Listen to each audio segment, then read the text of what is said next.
வணக்கம் நண்பர்களே, இன்னைக்கு இந்த வீடியோவில் ஐஏஎஸ் தேர்வில் கேட்கப்பட்ட ரொம்பவே கடினமான 10 கேள்விகளுக்கான பதில்களை தான் இந்த வீடியோவில் நம்ம தெளிவாக பார்க்க போகிறோம்.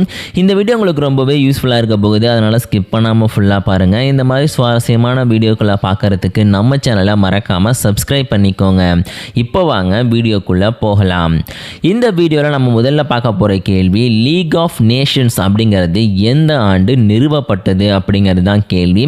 இதற்கான பதில்கள் அப்படின்னு பார்க்கும்போது 1919, 1923, 1939, 1945. இதில் சரியான பதில் அப்படிங்கிறது 1919.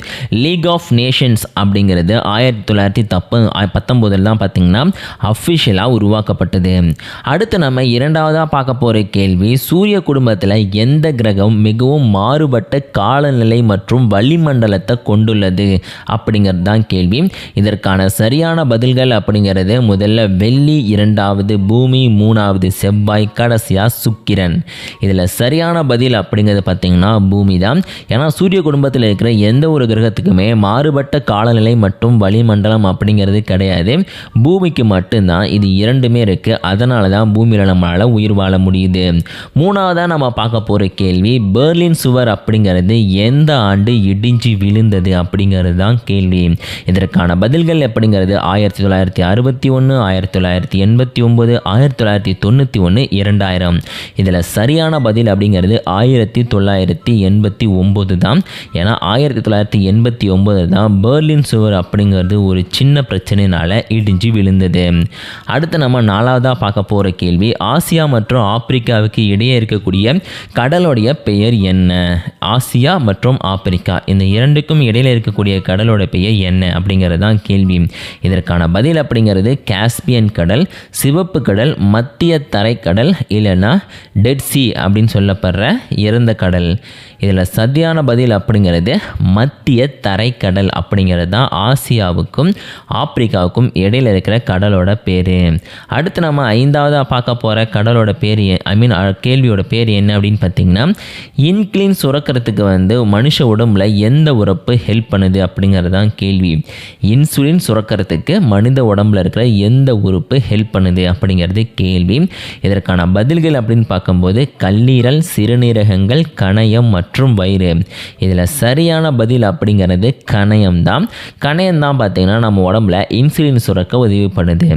அடுத்து நம்ம ஆறாவதாக பார்க்க போகிற கேள்வி, மத்திய மந்தநிலை எந்த ஆண்டில் பார்த்தீங்கன்னா தொடங்கியது அப்படிங்கிறது தான் கேள்வி. பெரும் மத்திய மந்தநிலை எந்த ஆண்டில் தொடங்கியது?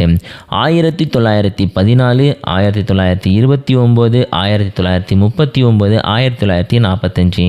இதில் சரியான விடை அப்படிங்கிறது 1929.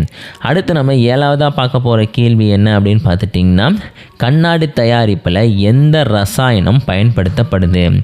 கண்ணாடி தயாரிப்பில் எந்த ரசாயனம் பயன்படுத்தப்படுது அப்படிங்கிறது தான் கேள்வி. இதுக்கு வெள்ளி, சோடியம், சிலிக்கான் மற்றும் ஆக்சிஜன் அப்படிங்கிறது பதிலாக கொடுக்கப்பட்டிருக்கு. இதில் சரியான பதில் அப்படிங்கிறது சிலிக்கான். சிலிக்கானை பயன்படுத்தி தான் பார்த்துட்டிங்கன்னா கண்ணாடியை உருக்கிறதுக்கும் கண்ணாடியை ஷேப் பண்ணுறதுக்கும் பயன்படுத்துகிறாங்க.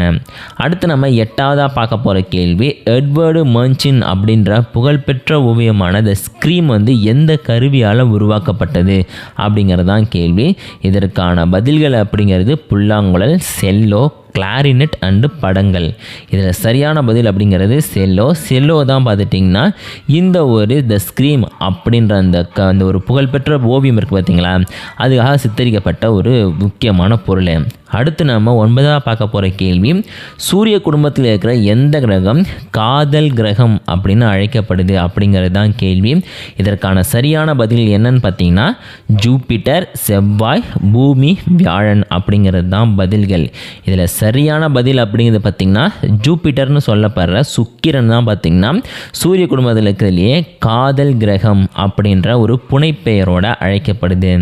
கடைசியாக நம்ம 10ஆவதாக பார்க்க போகிற கேள்வி என்ன அப்படின்னு பார்த்திங்கன்னா, கார்பன் டை ஆக்சைடோட முக்கியமான ரசாயன கூறு என்ன, அந்த ரசாயன உறுப்பு என்ன அப்படிங்கிறது தான் கேள்வி. இதற்கான பதில்கள் அப்படின்னு பார்க்கும்போது ஆக்சிஜன், ஹைட்ரஜன், கார்பன், அப்புறம் நைட்ரஜன்.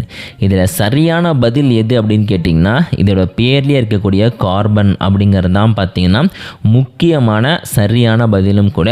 கார்பன் டை ஆக்சைடு அப்படிங்கிறது தான் பார்த்துட்டிங்கன்னா இந்த ஒரு ரசாயனத்துடைய அதோட பெயர். அதுக்கேற்ற மாதிரி பார்த்திங்கன்னா இது கார்பன் மூலக்கூறுகளை அதிகமாக கொண்டு இருக்கு.